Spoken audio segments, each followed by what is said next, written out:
We'll talk about an interesting topic about learning representations or learning latent interesting representation of the data.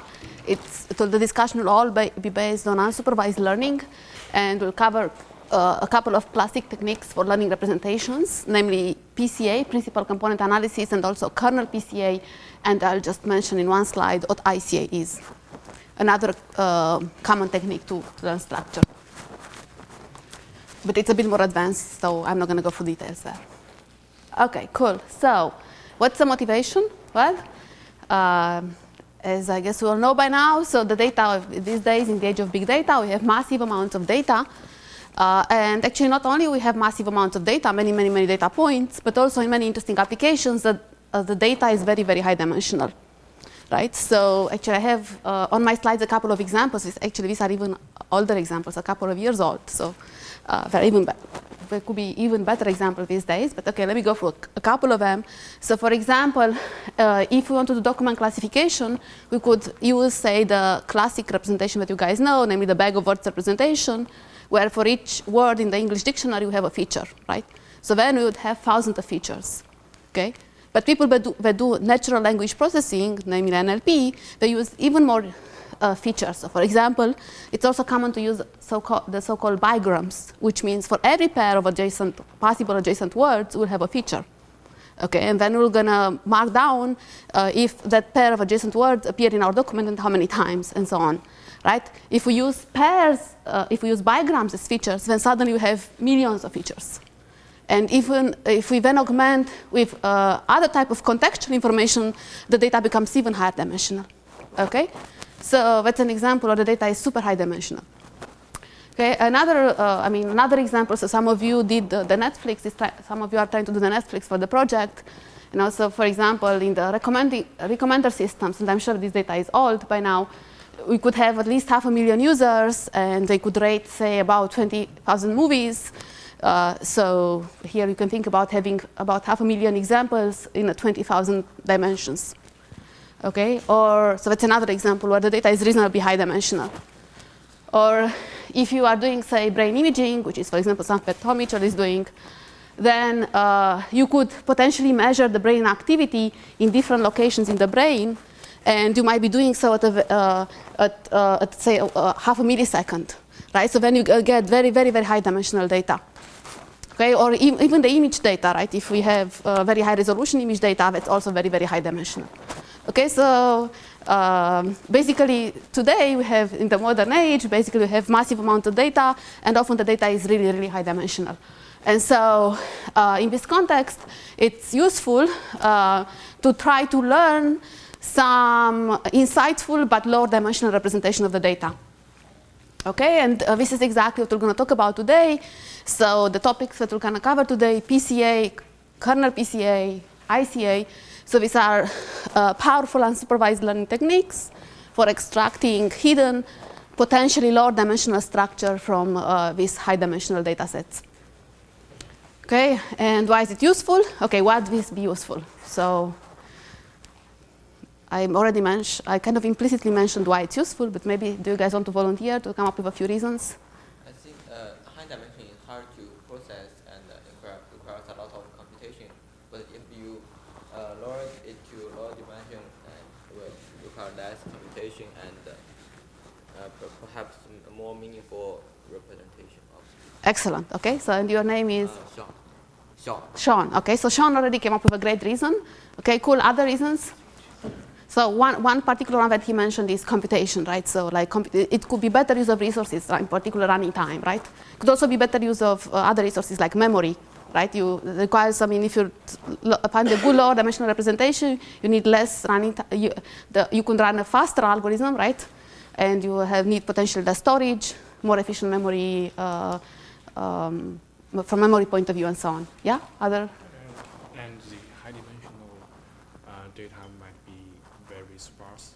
It will be much harder to extract features from it. Right, so it might be difficult to visualize or to understand. If it's very, very sparse, living in high dimensions, might be very, very difficult to make sense of it, okay? There are algorithms that do that, I should say. There is a whole literature called compressed sensing, or some other algorithms that we didn't talk about in the class, like we know, and we do LOR regularization. So there are some algorithms that, for supervised classification, that are targeted to dealing with very high dimensional sparse data, yeah? There are some algorithms. But another approach is to somehow try to find the meaningful structure. The data is high dimensional and sparse. Maybe we can find first the meaningful structure and then run our favorite algorithms, right? So that's a different approach. Okay, yeah? It's mentioned that we would extract some hidden structure from high dimensional data. What if there was like a good structure in the high dimensional data? Yeah, we thought kernels do, right? I mean, so you could also go the other way around, yes. Yeah, but the topic today is to imagine that we live in very high dimensions and there is a good structure in a low dimensional data set. I mean, it could be as you are saying. It could be sometimes if you go higher, it's even better. Yeah, but the topic today is going in the other direction. But you are right. I mean, it's not universally true that if you project things, or if you, it's not universally true that in all data sets there is a nice, low, or hidden dimensional structure. But I'm just saying that in some data sets, in actually quite a few data sets, that's the case. Okay, cool. So, okay, so let me also just basically summarize some of the reasons for which you want to do that, right? So, right, if we somehow are able to find insight, right, if we somehow live in very, very high dimensions, the data lives intrinsically in a very high dimensional space, but somehow there is a hidden lower dimensional structure, it might be useful to first recover the structure, potentially using unsupervised learning, and it might be useful for several reasons. So one of them is, as Sean mentioned, well, if we do so, when you can use more efficient, when you can where you can be more efficient from running time point of view, from memory point of view, right? All computational resources involved, even communication point of view, if we are in, say, distributed computing systems and so on, right? So basically, bottom line, we can make use more efficiently of the available computational resources. Okay, that's one main reason. Another reason, actually, maybe it can, and this is some reason that many people like, we can visualize better the data. Sometimes it's good to understand the data also. Yet another reason, actually, is, well, somehow if we manage to extract fewer dimensions that capture the data well, we might even also get a better generalization, better statistical properties. Because we often know, okay, very roughly speaking, that the number of samples we need might scale with the dimension. Okay, so that's another reason. And actually another reason actually is also sometimes when we apply some of these techniques, we eliminate noise. Because the data might be living in a low-dimensional manifold, a linear subspace, but up to some noise, and somehow maybe after we do this, some of this dimensionality reduction or learning representation techniques, maybe we get rid of that noise. So everything becomes nicer. Okay, and right, in general, like many, if we do PCA, if we manage to do effectively PCA or ICA, then we get lower representations of the data, and in general, all the machine learning algorithms can be run more efficiently. Like we can learn clustering or regression or supervised classification more efficiently, right? Okay, so that's it's very useful to try to do so, basically. Lots of benefits.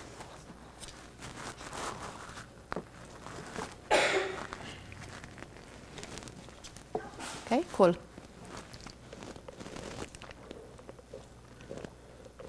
Okay, and I'm going to go through the classic techniques for doing so, and actually PCA is maybe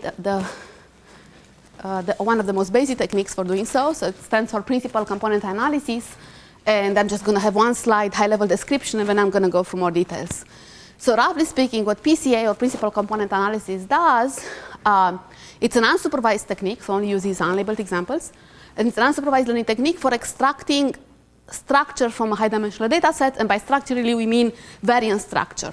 We want to find the low-dimensional subspace that captures as much as possible the variance or covariance information of the high-dimensional data. Okay? And so another way to say it, PCA is an orthogonal projection or transformation into a possibly lower dimensional subspace, so that the variance of the projected data on that subspace is maximized out of all possible subspaces you might choose of the same dimension. Okay, so this is roughly speaking what PCA is. Okay, and let's go for a couple of examples.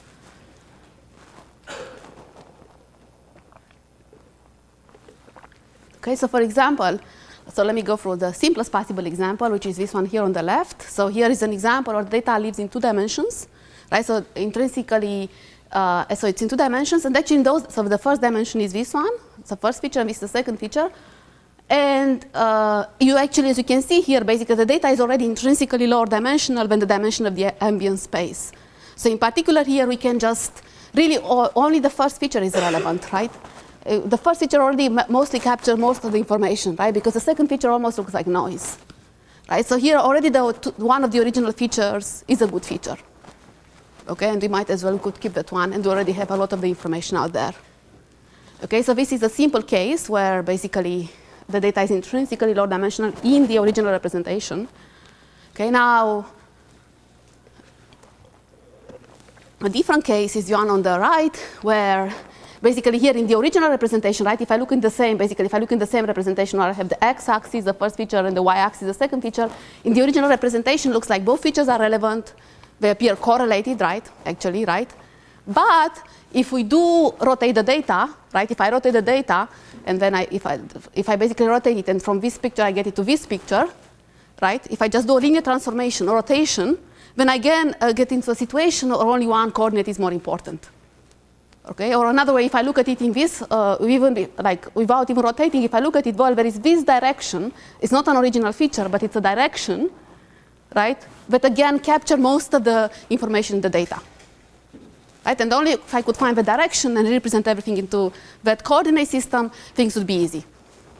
I would need just one number to kind of store each data point. Okay, so that's a picture. And so basically, this is exactly what so PCA is asking. So can we transform the features, the original features, so that, right, so for example, in this picture here, can we transform the original features so that after we do so, for example, here we only need one feature or one number to store each example. Okay, and more generally, what PCA is doing is finding a linear transformation so that in the new representation we have better structure. The data looks better. Okay, and more actually before becoming even more specific, let's look at a couple more examples. Okay. So here are a couple more examples. So here's another example here. So here, for all my lecture, I'm going to denote by uppercase D the dimension of the ambient space where the data lies in. And lowercase d would be kind of the right dimension of the data in a certain sense. Okay, so here the ambient dimension is 2, right? But as you can see, basically the data is very close to a one-dimensional linear subspace here, right? It's very well represented by this direction, in this direction. Okay, or here in this second picture, the ambient dimension is 3, but actually the data is lies very close to a two-dimensional linear subspace. So right, kind of the intrinsic dimension is 2, not 3. Okay, so here basically in the first picture, the data lies close to a one-dimensional linear subspace, so it lies close to a line, because, yeah. And here the data, in the second picture, the data is very, very close to a two-dimensional linear subspace, namely a plane in this case. Right? And basically, as you can see in this picture, in these two pictures, in the case where the data lies on or near a lower dimensional subspace, say a lowercase dimensional subspace, linear subspace, then an effective representation of the data is to use the axes of those subspace, right? The axes that define those subspace. That would be an effective representation of the data. Like here, an effective representation of the data would be to just represent the points according to this direction, right? Or here, an effective representation of the data would be to represent basically the points according to the directions that define the subspace. Yeah, you guys have any questions? All right. Right, so in cases where the data lies on or near a low dimensional subspace, basically the axes of the subspace are typically an effective representation of the data, a more efficient representation. Okay, and so actually identifying the axes of that subspace is essentially what's known as principal component analysis. Okay, and this can be obtained by using and algorithmically, this principal component analysis can be obtained by using some classic matrix computation tools like singular value decomposition or eigen decomposition. Okay, and I'll come back to this later. Okay, cool. Right. And as I already mentioned several times, what principal component analysis does is helping us to identify structure like this one here, and in particular, really, it is helping us to identify variance structure. That's the key object, covariance structure of the data. Okay, so let's go through. Let's now define what principal components are a little bit more formally. Okay. So basically the definition, the formal definition is that the principal components of the data are just orthogonal direction that capture most of the variance in the data. Okay, that's the formal definition. Okay, and let's think about the first principal component. Okay, and then we'll define the second one and the third one and so on. Yes? Okay, so what's the first principal component? Well, it's the direction of greatest variability in the data. That's the definition. Okay, so for example, this here is the first principal component. Okay? And so, and another way to state it, or property of the first principal component, is that the projection of the data points along the first principal component discriminates the data the most along any one direction. So in other words, if we project the points onto that direction, like this one here, the points are the more spread out compared to any other direction we could project the points on. Out of all possible directions we could project the points on the first principal component, the points are the most spread out. Okay? So that's basically the first principal component, the direction of highest variability in the data. Okay, and to make this a little bit more precise, so just a quick reminder, we've already seen this when we did the actually SVM, semi-supervised SVM, when we did perceptron. We've already seen this, but just to quickly remind you, right? So if we have a unit length vector v, like this vector v over here, right? Then, and if I have a point xi, just a data point, that in my lecture today lives in a uppercase d-dimensional space, right? Then the projection of my point xi onto the direction given by v is just the dot product of v and xi. It's the length of this segment over here, right? Cool, actually, it's so much better to have two screens. Last time I only had one screen, so I was forced to stay on that side of the room. It's so much better to be able to walk around. Okay, cool. So the first principal component is the direction of greatest variability in the data. Okay, and now how do we define the second principal component? Now the idea is that the second principal component is the next direction of greatest variability.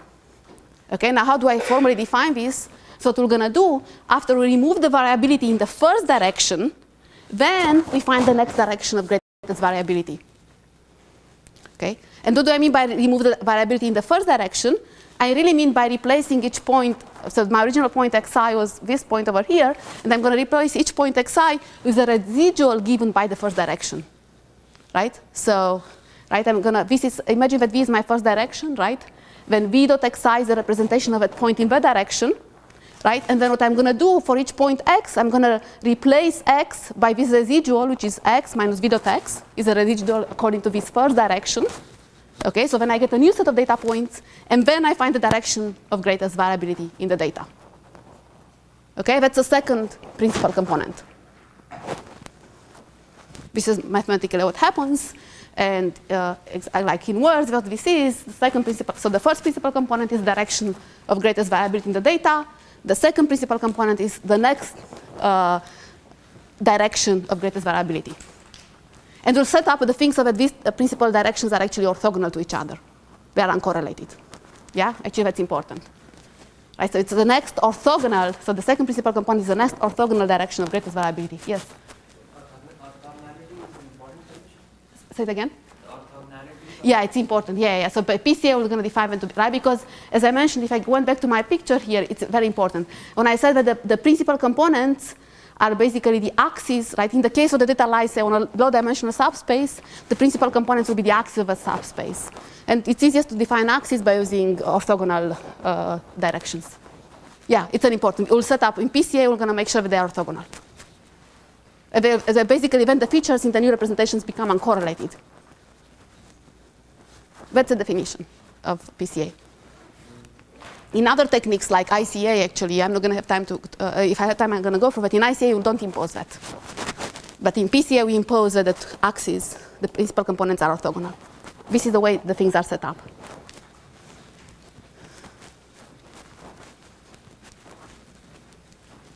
Okay, cool. So the first principal component is the direction of greatest variability in the data here, right? In this example, this is the first principal component. The second principal component is the direction, the next orthogonal direction of greatest variability. In this picture here, this is this second component over here, right? And then so on. You can define the third principal component, the fourth principal component, and so on. Yes? So if you see algorithm, will the algorithm just search for any possible orthogonal axis in the whole space and calculate and project every data point into the possible axis, and then calculate the projection and calculate the variability? Yeah, so let me go more. Okay, so this is just kind of, I define mathematical what it is. Now, how do we find them algorithmically? This is what we're getting to, right? We're not going to do an exhaustive search. Turns out that there is a nice characterization of what these principal components are, and there are fast algorithms for doing so. Okay? And your name is?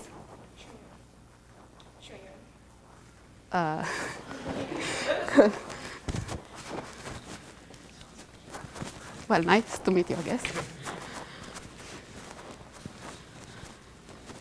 Okay, cool. Right, so actually to go back to your question, actually, so right, how do we, okay, so far I kind of just defined what they are in principle, but how do we compute them, okay? And in order to compute them, let me characterize them a little bit more, okay? Good. So, and actually in order to characterize them, okay, so I promise you that basically these principal components will be chosen so that they are orthogonal components. They're all going to have unit length, and they will all be orthogonal to each other, okay? This is the way we're going to set up things. Okay, and in order to characterize them, I'm going to assume that the data is centered, which mathematically just means I extracted the sample mean of the data from the data, right? So basically in this example here, I'll make this to be the origin, this point to be the origin, right? So we can always, given the data set, we can always just extract the mean from the data, then the data will be centered. The empirical mean from the data will be centered. Okay, now I'm going to denote by a matrix X, the matrix that will now be, I guess it will be D by N, so D is an uppercase D by N. So that in this matrix X, I'm going to stack together all the data points, right? So the first column is my first data point, the second column is my second data point, and so on. The nth column is my nth data points, right? So I have n data points as inputs. They all live in the uppercase D-dimensional space. And then I get this matrix X, which is just a matrix of size capital D by N, where each column is just a data point, right? Now, as I said, okay, let me try to understand a bit more what is the first principal component, yeah?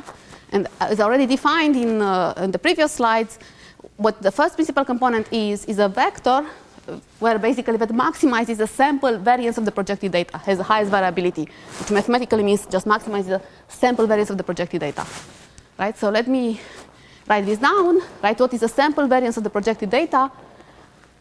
Well, so because we center the data, basically maximizing the squares of the coordinates, right? So if this is my component, my first principal component V, right? Then if I project the data, the projected data will be V dot X on that component, right? And so then basically because I've centered the data, maximizing the sum of the squares of these coordinates in the new coordinate given by the direction V is equivalent to maximizing the variance in the direction, right? And so what we really want to do for the first principal component is to find the direction V for which this quantity over here, the variance, right, is maximized. The variance in the direction is maximized. That's mathematically what we want to find. Okay, and here I'm assuming, and I'll assume throughout the presentation that the data is centered. So I extracted the mean from the data. Right, so this is right, basically this is by now making everything more formal, this is exactly what I want to find. The first principal component is a vector that maximizes sample variance of the projected data. And now if I have a point X, then if I project it onto a direction given by a normal vector V, then the projection is already, we saw this in the previous slide, will be V dot X, right? And I want to maximize the variance over all my data points in the direction. And this is exactly this quantity over here. Okay? And it turns out that if I'm not going to go through the computation, but it turns out that I can just rewrite this quantity here, which is the average sample variance. I can just rewrite it as being V transpose, so given by a vector V, right? So given by a vector V, V is the direction here. Then the average sample variance, which is exactly this quantity over here on the left, so the average sum of the squares of the coordinates in the direction, you can just verify, if you just expand this out, that this is identical to this quantity over here, which is V transpose, multiplied V transpose, this is like now matrix multiplication to X transpose, again multiplied with V. So this is a matrix, these are matrix operations over here, right? So V transpose will be like a 1 by D, X itself will be, so this will be like 1 by D, right? V transpose, X itself will be D by, capital D by N, if you guys remember, right? Then will be N by D, and then again I'm going to have D by 1, right? So then at the end this is a number, right? And you can just verify, and I'm going to go through the computation. It's an easy verification, but basically the sample variance in the direction V is identical to this quantity over here, V transpose X, X transpose V. Okay, this will turn out to be important to characterize what these principal components are, more algebraically. Okay, so basically what does it mean to find the first principal component? I just argue that finding the first principal component is equivalent to solving basically this optimization problem over here. Maximize, find the vector V of unit length, right?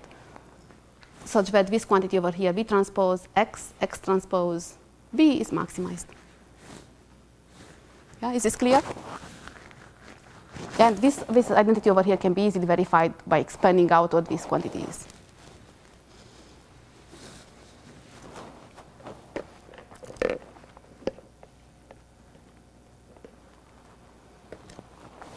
Okay, so this is mathematically what essentially finding the first principal component looks like.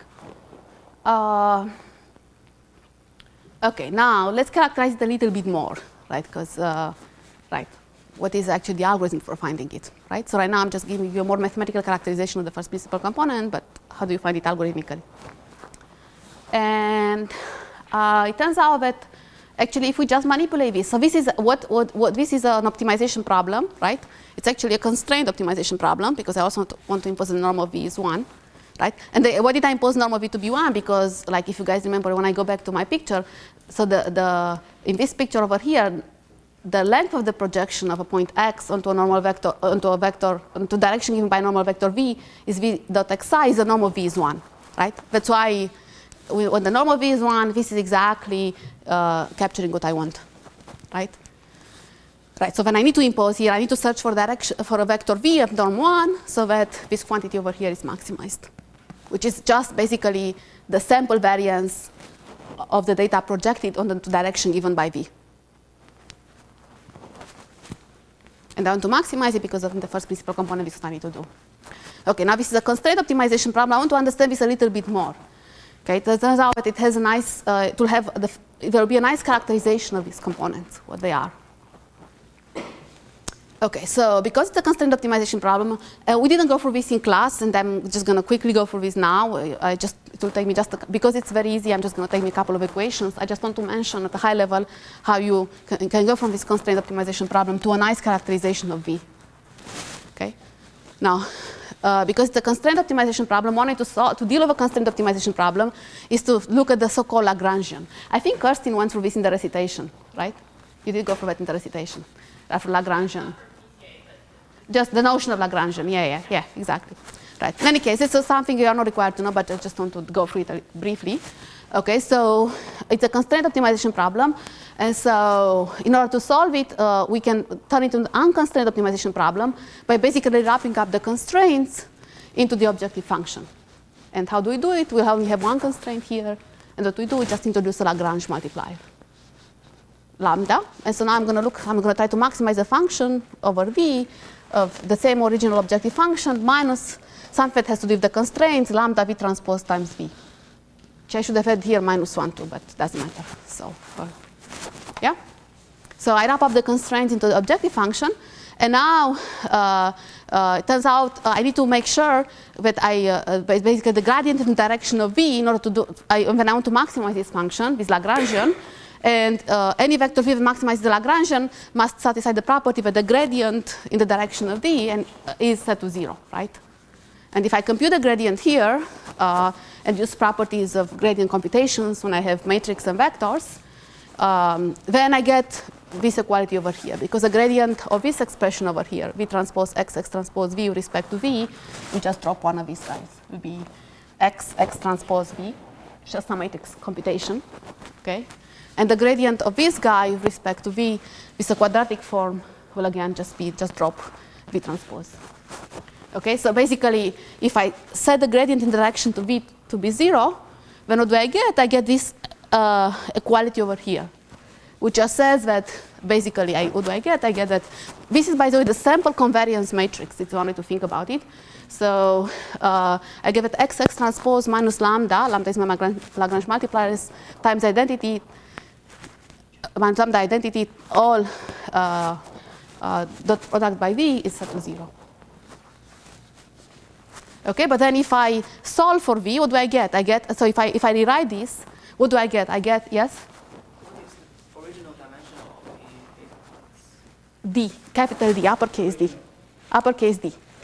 So the original one is uppercase D. So actually I have, actually I do have it. Original is uppercase D. Right, and so throughout the lecture, uppercase D from big is the original dimension, and lowercase d will be kind of the target dimension when I do PCA. Right, and because I'm only talking about one component here, this will be one, the target dimension. Right, so this actually this slide perfectly captures, right? Original is uppercase d, lowercase d is a target dimension.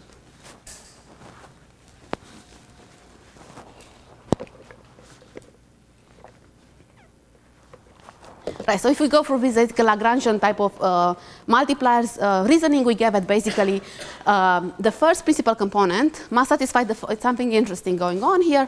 The first principal component must satisfy this equality over here, so which says that x transpose, this is a sample covariance matrix, times v, this is like the direction I'm looking for, must equal to lambda v, lambda times z, or lambda is, I guess, right, some quantity. Okay? And for those of you familiar with linear algebra, what is this implying? Yeah? V is an eigenvector of the sample covariance matrix, so it's implying, yeah? You are Sweta. Okay, good. Just to make sure, right. Sweta says basically what this implies, basically that, right, what this equality over here implies, the reasoning implies is that basically the first principal component is an eigenvector. In particular, is the first eigenvector of the sample covariance matrix, right? Because if you think about it, XX transpose is the sample covariance matrix. Yes? So why not just maximize the V transpose X transpose V over V transpose V? Yeah, we can do that, but I'm now characterizing and I'm explaining to you what it means, right? So if it's good to understand what they are. Right, I mean, you could just, but because it turns out that this eigen, right, basically, at the end of my reasoning here, we're going to understand that these eigenvectors, sorry, we're going to understand that basically all the principal components are the eigenvectors of the sample covariance matrix. And if we know this already, then we can just use, standard eigenvector computation, right? We can just write two lines in MATLAB, and we get our principal components. I mean, of course, yeah, I mean, so this is, you could try to solve this optimization problem, but, I mean, if we characterize it even better, it's only better. Yeah, but I mean, this is what basically the first principal component is. But getting some understanding helps us, yeah? Cool. So basically, that's what I was saying. Basically, what we just argued is that basically the first principal component is really the first eigenvector of the sample covariance matrix XX transpose of the data points, right? And now we also want to think about, right, like the quantity that we really cared about, this was the sample variance, right? So if I have a direction V, what we really care about was the sample variance on the direction, right? Just this quantity, if you remember, it was this quantity over here, right? So given the direction V, this was the variance in the direction when I project the data onto the direction, right? And I argue that this is the same as V transpose XX transpose V, right? So now I might, given the first principal component, I might also want to understand what is the variance, the sample variance into the direction. Okay, and by just using this formula over here, that basically the sample variance is V transpose X transpose V, yeah, just by using this fact, and using the characterization that we just got about the first principal component, what do we get? We can now compute the sample variance. Right? So the sample variance, by definition, in the direction, is V transpose XX transpose V. But what do we know about XX transpose V? What do we know about that? We just argued that this is the same as lambda V, right? So basically, if the sample variance in the of the projection, right? So if I say that this will be my direction V here, right? we just argue that the sample like in the previous slide, we argue that the sample variance into that projection, right? So if I go back, we just argue that this is a sample variance, which is identical to this quantity over here, right? And if I go back and compute it for my first principal component, right, what do I get? The sample variance of the projection onto that first principal component, like will be, say, this one here, will be what? V transpose XX transpose V. But now I can just rewrite this. I can just compute it this way, right? I can just write this as being V transpose multiplied. So it's like a matrix multiplication, V transpose multiplied with XX transpose V. But as Karen was mentioning, we just argued by using Lagrange multipliers that XX transpose V is the same as lambda V. So then basically I can just rewrite this sample variance here as just being V transpose multiplied by XX transpose V, which is the same as lambda V transpose V. But what do I know about V transpose V? 1, right? Because we said we pick V to be have length 1, right? Our principal components are orthonormal vectors, essentially. They have all have length 1, and they have are perpendicular to each other, right? So that's 1. So then this is exactly lambda, right? So this, what I just argued is that the first principal component is actually the first eigenvector of the sample covariance matrix, and the sample variance of the projection into of the data into that direction, right? If I were to project the data into that direction and compute the sample variance of the projection, that's exactly equal to the first eigenvalue of the sample covariance matrix. Okay, so that's nice to know, right? Because we can just, I mean, once we know these things, we can just immediately compute the first principal component and the corresponding sample variance. Okay, so basically you wanted to think about lambda, which is the first eigenvalue of the sample covariance matrix. So what lambda is, so the first eigenvalue of the sample covariance matrix exactly captures the amount of variability along the direction of the first principal component, right? Along the first principal eigenvector of the sample covariance matrix. Okay, and that people refer to this as the amount of energy in the direction, I guess, for natural reasons.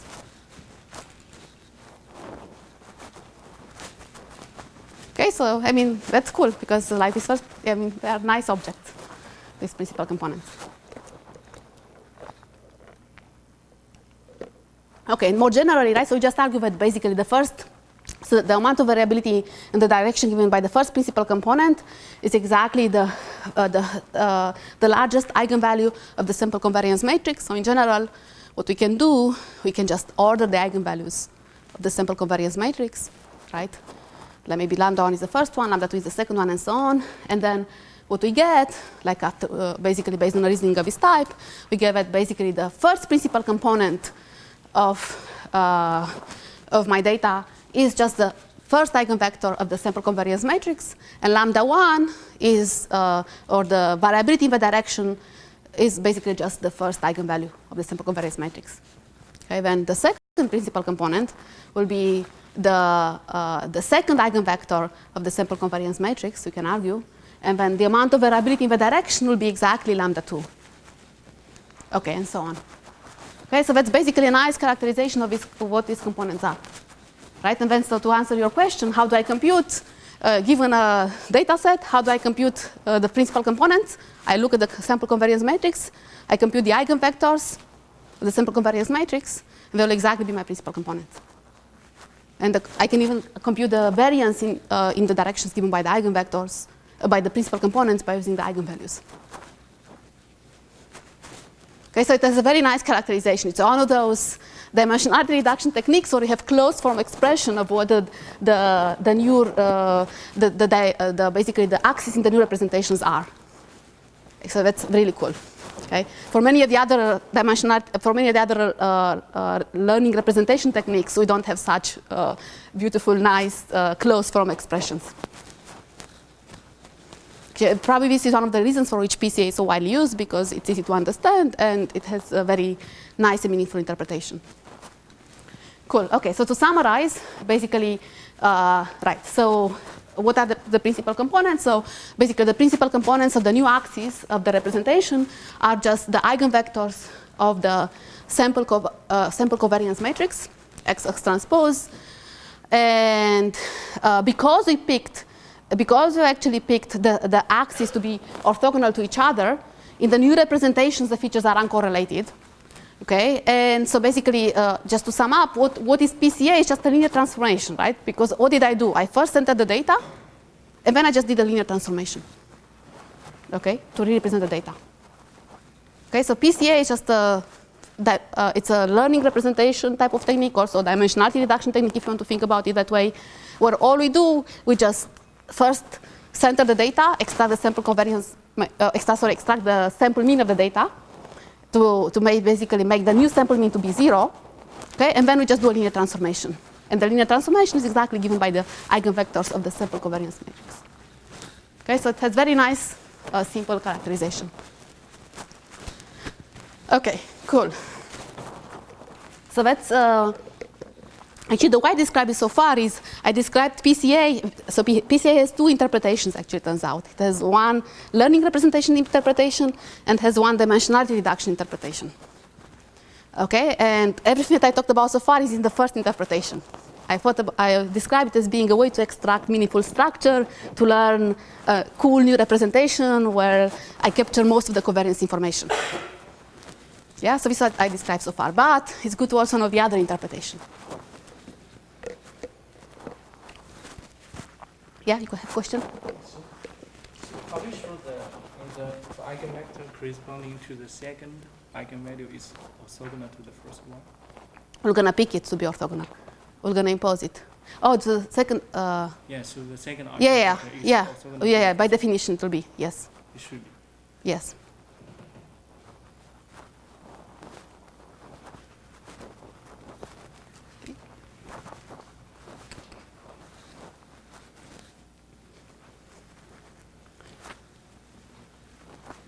Okay, so here is another interpretation of PCA, and this is as dimensionality reduction. Right? So everything that we talked about so far is like what we said, that PCA is basically when we do PCA, we're trying to find the linear subspace of a certain dimension, lowercase d was in my slide so far. I'm trying to find the linear subspace of dimension lowercase d, so that when I project the data onto that subspace, I have the maximum variance possible out of all lowercase d dimensional subspaces, right? I mean, I capture as much as the variance as possible out of all of those subspaces of the same dimension.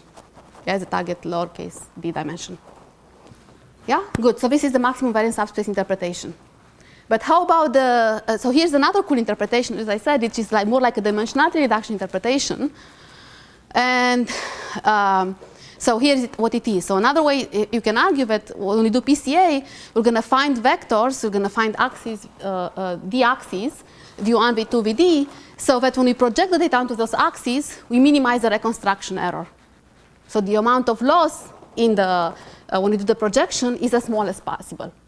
The square loss, so just to be clear here, we're going to think about the square loss. Okay, so PCA is always associated with square loss. Okay, so it turns out that we can argue that, right? So exactly, so actually this, right, that's basically what we can argue. Right. So in this picture over here, kind of, the loss is really corresponds to kind of the length of this green part. Right. So there is this formula over here because when we talk about the loss, these are the coordinates in the original. So these are given a point xi. These are the coordinates in the new feature representation. If we represent according to according to the principal component, right? So for example, if I have just one, right, this will be the coordinate v dot xi is the coordinate of x on this new representation. But in order to talk about the error, I need to go back in the original representation, but I multiply by v again. Right? When I talk about reconstruction error, they have to be vectors in the same dimension. Okay. Okay. So actually, let's quickly let's spend a couple more minutes on this. So basically, just let's think about the first principal component. Right. So as we already mentioned, the first principal component in the first interpretation about learning representations. The first principal component was just the vector v, such that the projection of the data onto this vector captures the maximum variance of the data possible out of all possible one-dimensional projections. Okay. And I also want to argue now, I claim that actually one can show that first principal component vector v is also the vector v, such that the projection of the data onto this vector v leads to the minimum reconstruction error possible according to L square loss, right? So, and again, the reconstruction error here would be basically, this is my original data point. If I project it onto the direction d, v dot xi is the coordinate into that representation. But in order to talk about the reconstruction error, I have to kind of move back this vector into the higher dimensional space, into the two-dimensional space if I want, so 2 dimensions to 1 dimension, so that's why I have to multiply by v here. This will be exactly the reconstruction error, and it really just corresponds to the length. So for a point xi, right, if I go back here, for a point xi, this quantity over here just corresponds to the length of the green part over here. Okay, and actually with this picture in mind, actually it's even simple to kind of see that I can almost argue by picture, and I'll try to convince you, that these two things are identical, right? Because what the picture says, right, so by using basically a Pythagorean theorem, I can just argue that basically maximizing the variance in this direction, so let's fix v, right, one dimension. I'm talking only about the first principal component. So maximize the variance in this direction, which it's equivalent to saying I want to maximize the length, the average square length of this blue component, maximize the variance in the direction, is I'm going to claim is kind of equivalent to minimizing the length of the green part, which is the reconstruction error, right? So basically, by just using the Pythagorean theorem, we can argue, okay, this is intuitively speaking, but you can make it formal. By using Pythagorean theorem, you can argue that basically these two viewpoints of PCA are equivalent, because maximize the variance in this direction corresponds to maximize the length of the blue part, yeah? Minimize the reconstruction error here, it's equivalent to minimizing the length of the green part, right? And we know that basically by the Pythagorean theorem, v squared, so the blue part squared plus the green part squared equals the black part squared. But the black part squared is the length of my examples, and that's fixed, right? And because it's fixed, right, if I maximize, and because maximize the blue part is essentially, because this is fixed, right, then I claim that because the blue part squared plus the green part squared equals this black part squared that is fixed, then this immediately implies that maximizing the variance in this direction, which is maximizing the length of the blue part squared, is equivalent to minimizing the green part squared, which is the reconstruction error. Yeah, just by picture, proof by picture, Pythagorean theorem, essentially. Okay, now you know the two viewpoints of PCA. One of them is just basically finding the subspace, a linear subspace that captures as much variance as possible in the data. And the other one is find the subspace, so that if I then project the data onto that subspace, I get the minimum reconstruction error possible. I lose as little as possible according to L square loss.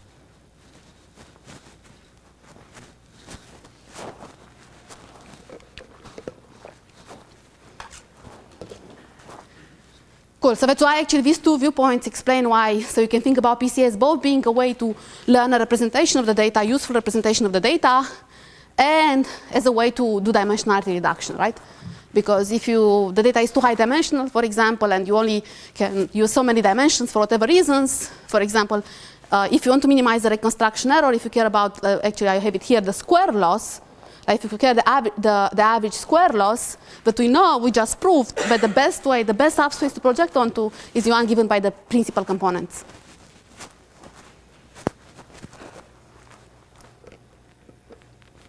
I mean, and for these reasons, actually PCA is widely used for dimensionality reduction. Like if you want to do image compression or many other applications. It's used for image compression, all sorts of compression problems. Actually, it's very commonly used in computer vision, actually. Like they always just, I mean, at least 10 years ago before, no, I mean some years ago, before deep networks, okay. Now they have different ways to do, there is an alternative way to do all this, but anyway, it's still widely used actually, right? So in computer vision has been very popular because the data is very high dimensional and often people just do PCA and then they run their favorite algorithms, supervised learning algorithms like regression and so on.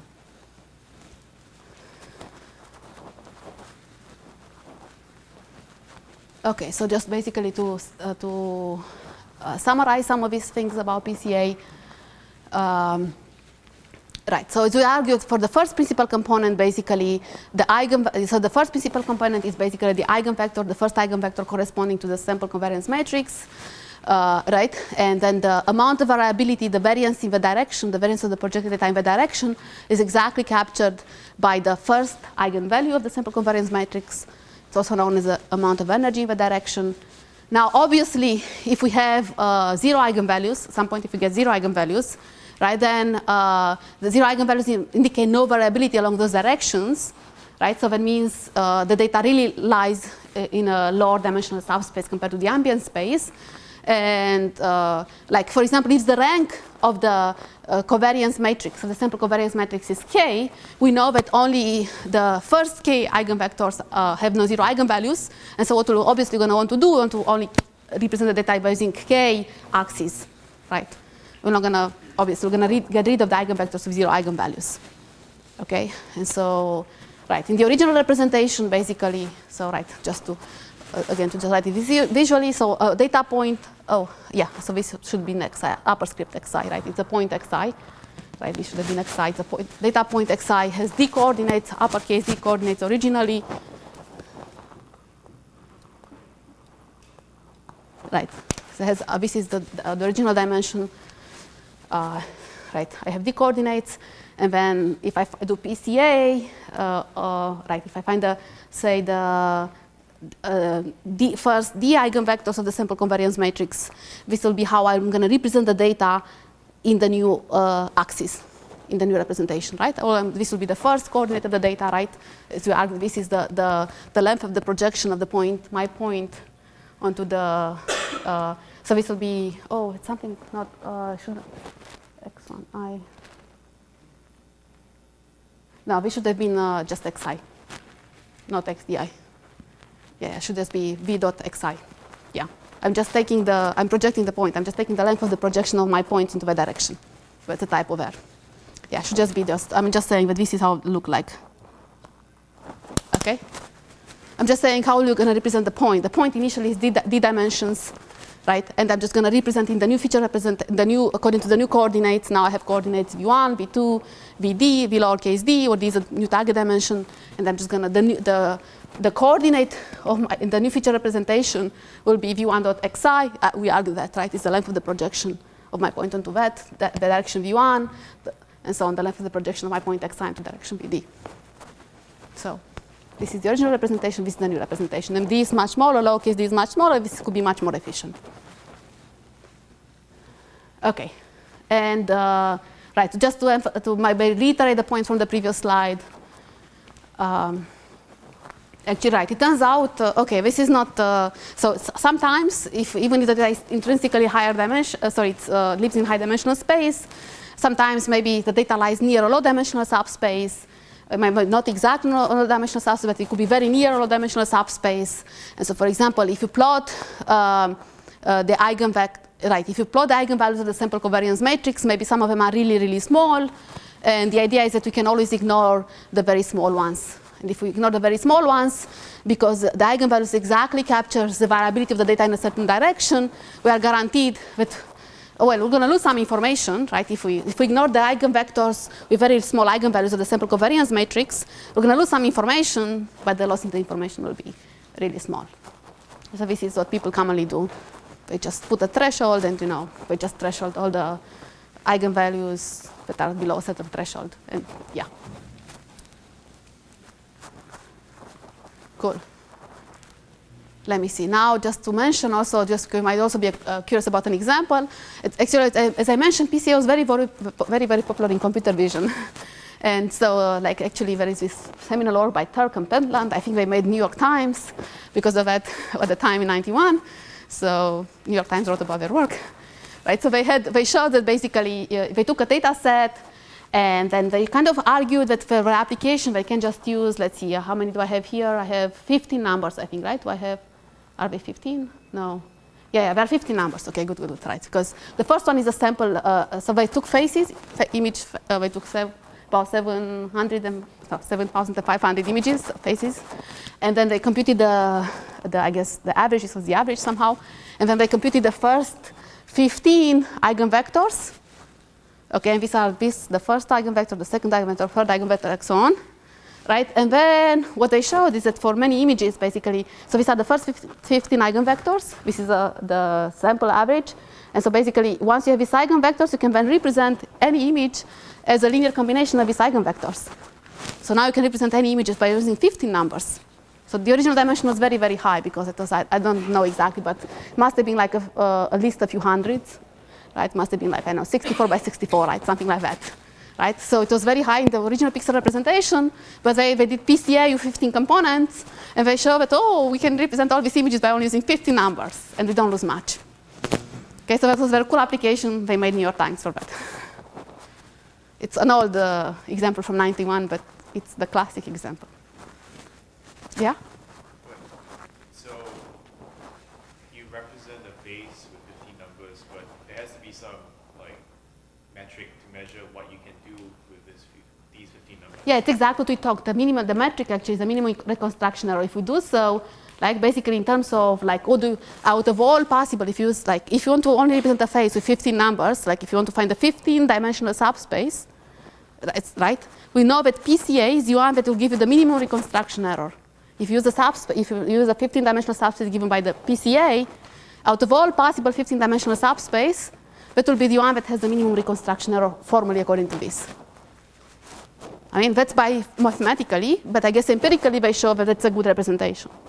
I mean, they probably use it for all sorts. I mean, people use this for all sorts of, like, in computer vision, it's very common to just project the data into the subspace given by PCA, say maybe 50 numbers here, and then you can do clustering, you can do regression, you can do anything you want.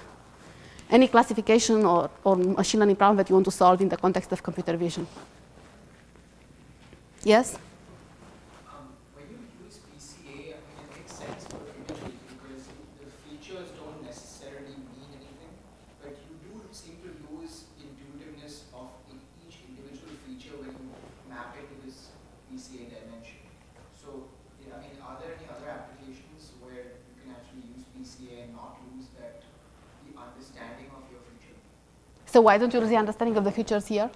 Because you're mapping it to a dimension that you don't sort of understand. Right? I mean, it's now. I mean, like here, they happen to, like in this visual stuff, it happened that these dimensions, like somehow, that maybe this corresponds to somebody with, let's see, glasses here or something, prototypical for somebody with glasses and so on, right? So here, actually, if you want, you can put some meaning around this kind of prototypical eigenvectors, right?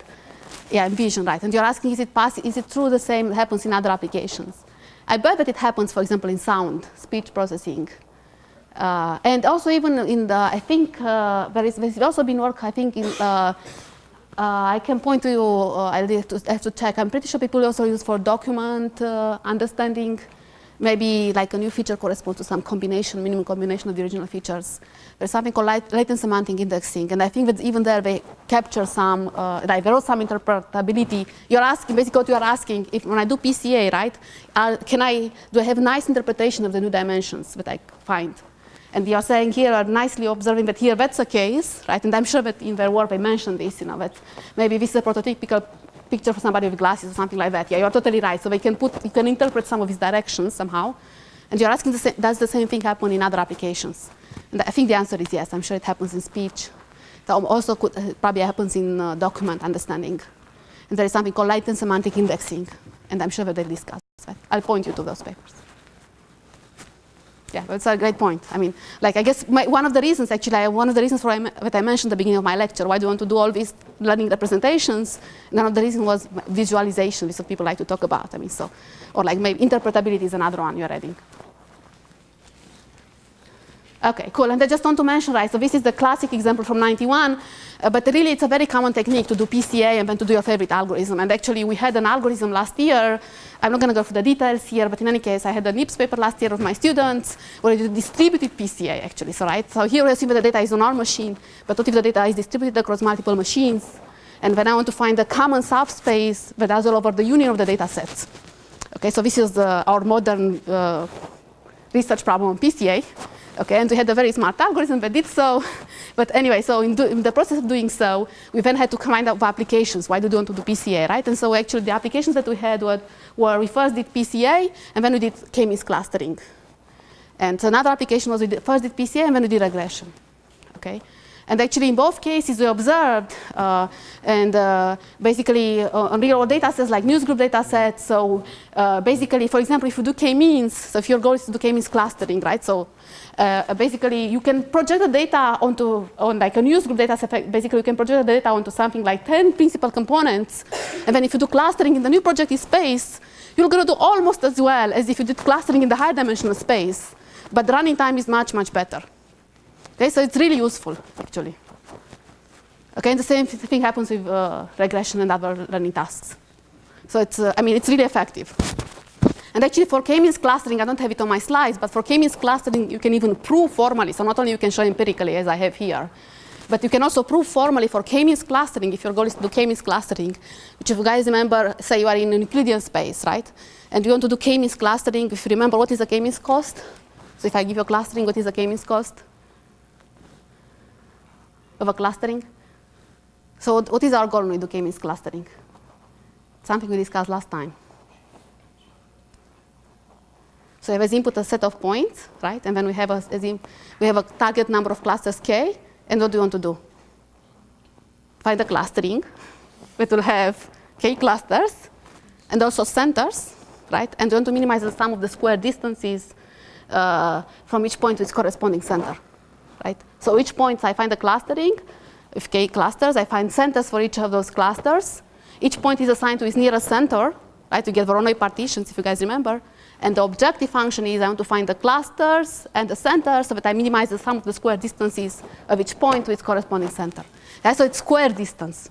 And because it's square distance, and if I go back here, like when I talked about the reconstruction error, so k-means cost is square distance based. And because PCA is also kind of square distance based, L squared, okay, then you can formally actually prove, and this was in our paper, that actually if you want to do k-means clustering, you can formally project the data onto a subspace given by the k over epsilon squared largest eigenvectors. And if you do so, you only lose 1 plus epsilon in the k-means cost.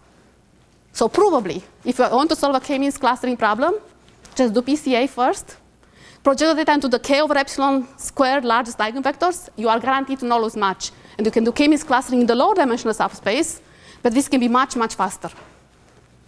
Okay? And so that's provably. And then you can also show that empirically, like you can show that this happens on real world data sets. Okay, so it's actually a very cool, useful thing to know. So somehow it's not widely known.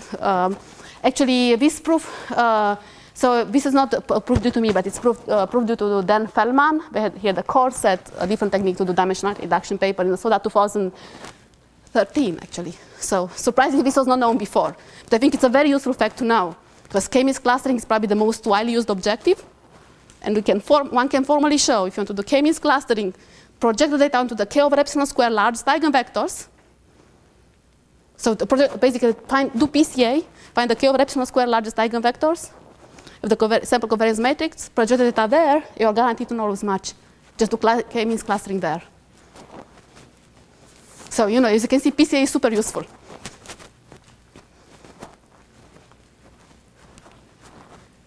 Okay, yeah, so these are plots for k-means, for clustering, and you can do, for regression, yeah. And by the way, there are all sorts of other clustering techniques. Like in k-means, we pick a center, right, and we want to minimize the sum of the square distances to that center. There is something called, very popular these days in machine learning, called subspace clustering, where the center, instead of being a point, is a subspace. And you can define, find the number of subspace, linear subspace, so that if you project the points into those subspace, you again minimize the sum of the square distances. And so actually the fact that you can also show that for subspace clustering, actually, PCA is formally a good pre-processing technique. You can first again do PCA, keep only the k over epsilon square largest eigenvectors, and then directions, k over epsilon square largest directions, and then you are guaranteed to not lose much, and then you can do, say, subspace clustering, and then you do feature representation. Yeah? So in this case, do you specify K first? Yeah, you have to specify first, okay, first, yeah? But empirically, yeah, definitely you have to specify K first. Oh yeah, to know where to project, sure. But I mean, to get formal guarantees, right? But actually, empirically, for example, in this result, we just said, oh, I'm going to keep the first 5 components. You know, if I keep maybe the first 10 components, and so on. And when I do K-means there for any value of K, and somehow I still want out. Well, yes, yeah. Just one question. If we are talking about K-means clustering, I'm not sure if in the subspace we will get exactly K clusters. There might be lesser clusters than K.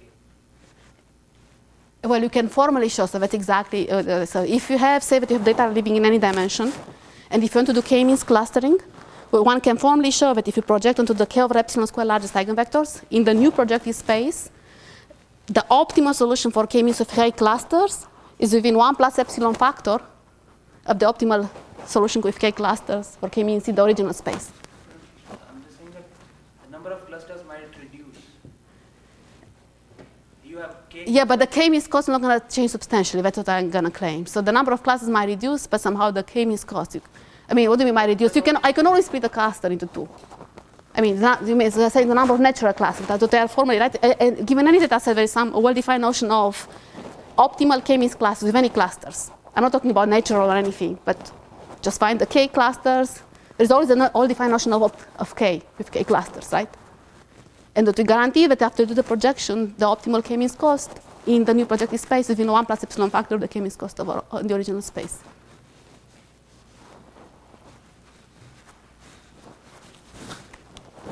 So I guess after all, I mean, probably, well, I guess what this implies is that basically it cannot change too much somehow the structure of the clusters, because like if it changed potentially, maybe. Okay, it's a good question. Yes?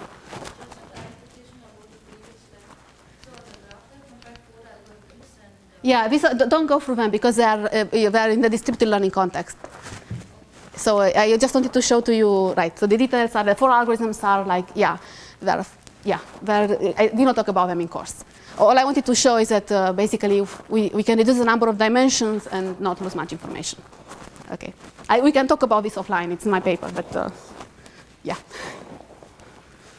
And by the way, these are all in the distributed learning context, so yeah. I just wanted to find some modern, like, because these techniques, like this is what everyone shows, but it's from 91, and I wanted to show you some more modern results, right, from last year. So I pulled them right before the class.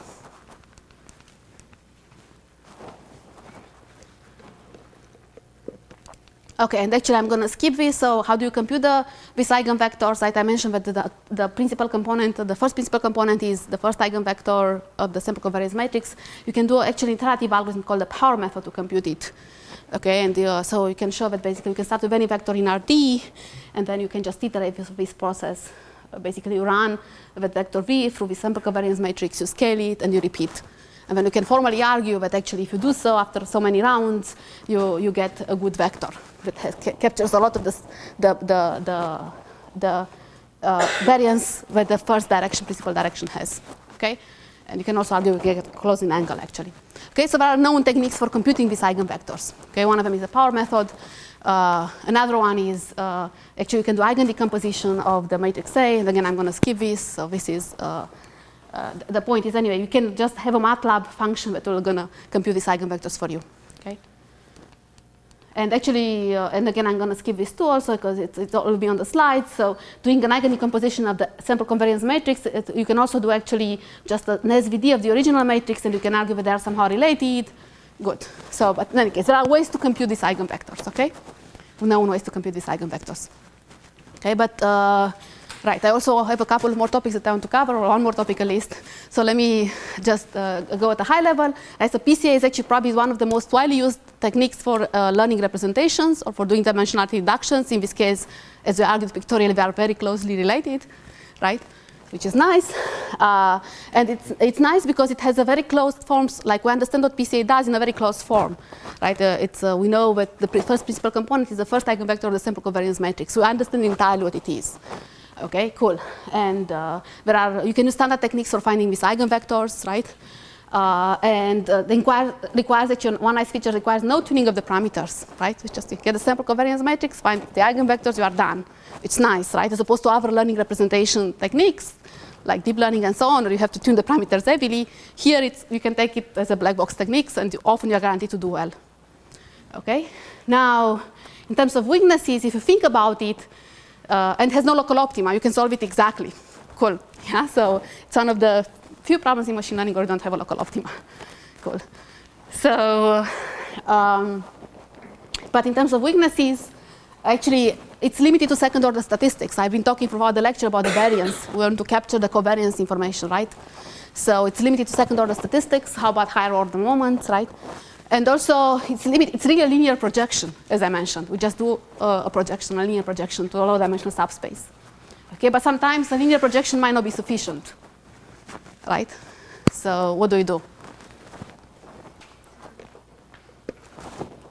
What did you say? Kernels.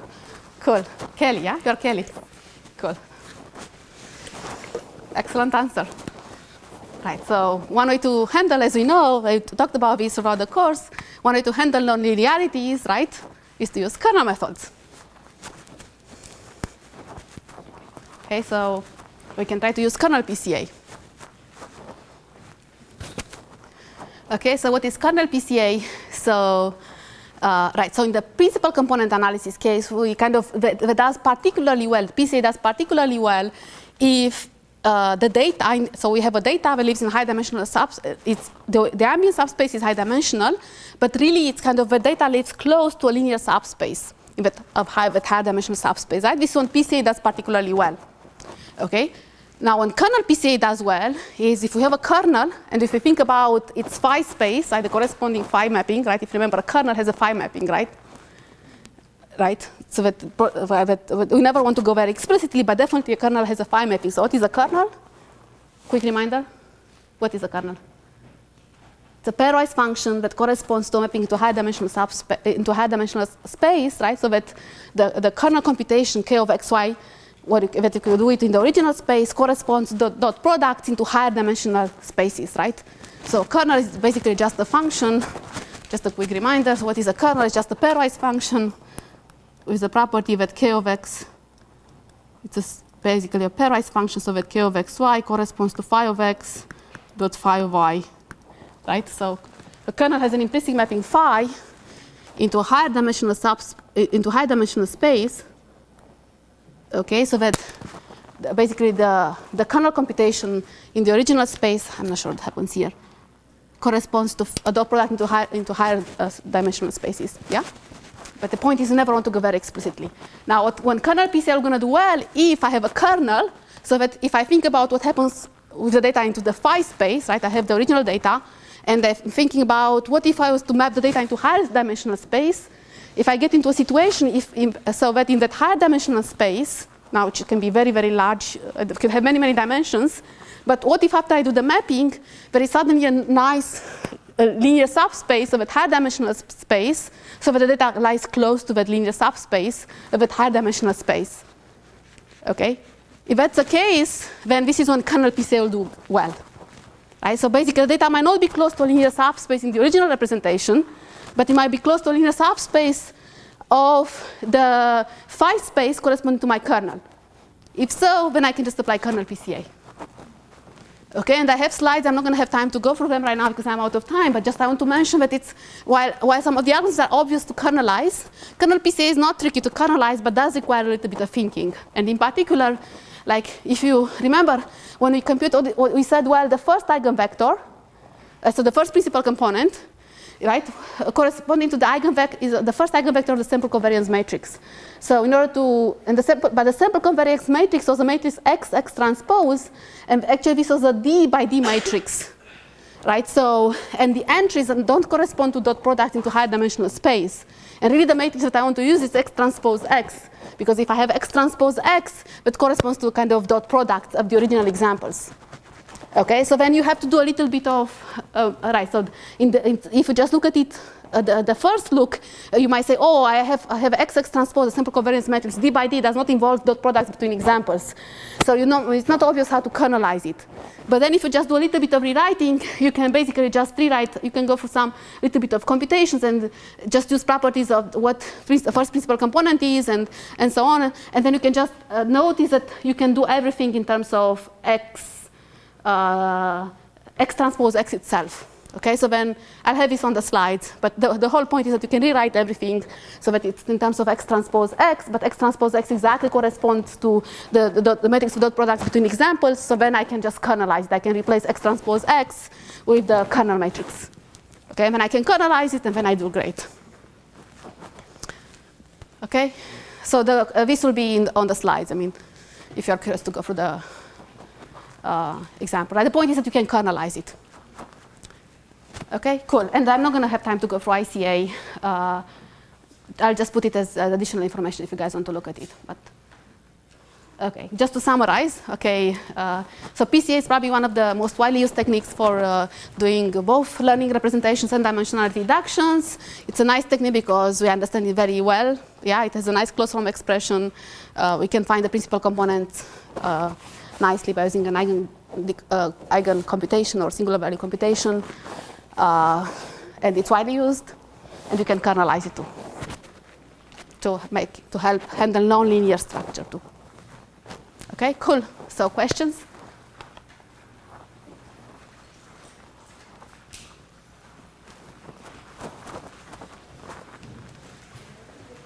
All right.